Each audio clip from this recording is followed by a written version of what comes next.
kabutcher, iwa tayo ng pang beef local cubes. Panoorin nyo. Yan. Bali, na-trim na to, malinis na to.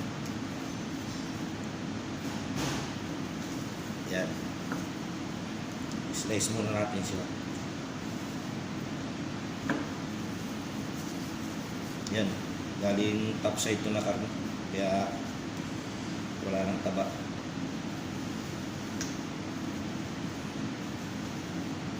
Yan. I-slice muna natin. Saka natin i-cubes. Yan.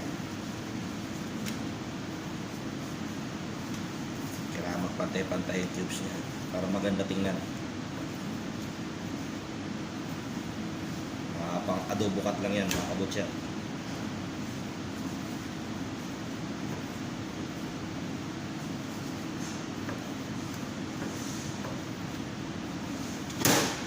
Ganyan lang style magdihiwa dito ng pang low cut cubes niya.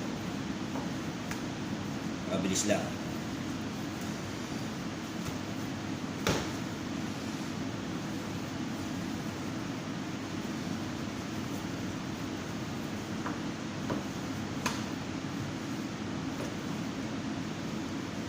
Yan ang normal size ng cubes cutting, mga kabutcher.